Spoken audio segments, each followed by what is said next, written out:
نو ما په امریکا کې دغه موټر نن واغستلو. تاسو نن هم دا ما څنګه واغسته په امریکا کې موټر څنګه اخلي او یا ما دغه موټر څنګه واغسته. ګوره طریقې دلته پلس 12 قسمه طریقې چې دلته موټر اخلي، خو دا یو پکې دغه طریقه ده. دا موټر چې ما په فیسبوک کې لیدلی و، فیسبوک کې مې پیدا کړلو. تاسو نن هم چې ما په فیسبوک کې بیا څنګه پیدا کړو او څنګه مې واغستلو.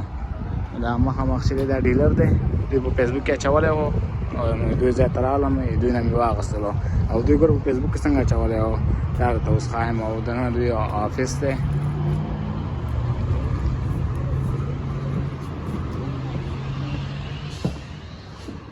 دغه پیپرې دي، پیپرې مې ساین کړې، ورسره دستخط مې کړې او په فیسبوک کې ګوره دوی داسې اچولی و.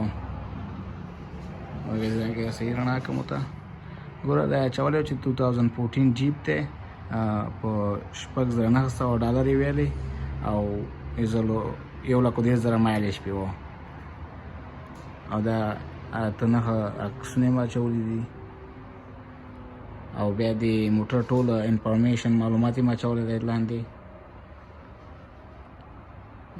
نو کله چې په امریکا کې په فیسبوک کې موټر پیدا کړي نو هغه دغسې پیدا کېږي.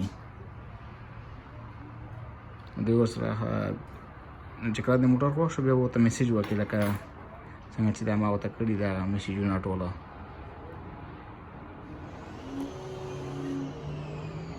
نو په امریکا کې په فیسبوک کې موټر دا رقم پیدا کېږي. چې درته موټر هم وښایم چې موټر څه رقم دی.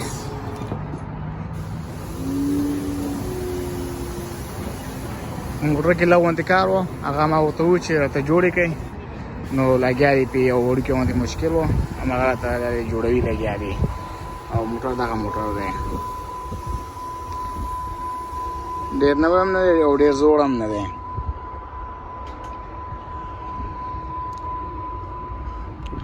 لږ خیرن دی، تقریبا 115 ورځې ولاړ و، باران والی دی.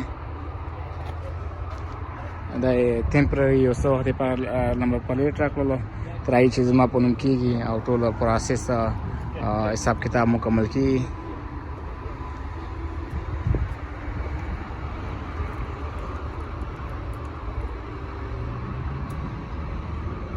لګیا دی راته تیل میل پکې بدلوي.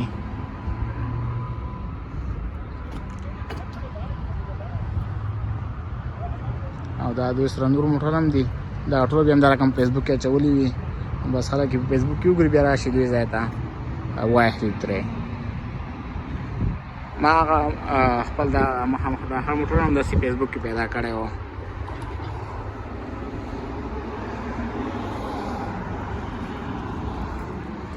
نو دا یې په 6,900 اچولی و په فیسبوک کې.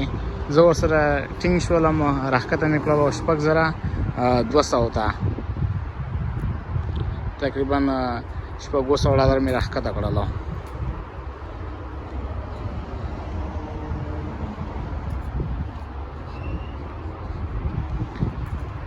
اوس لګیا یو اخري پروسس دی مکمل کوي.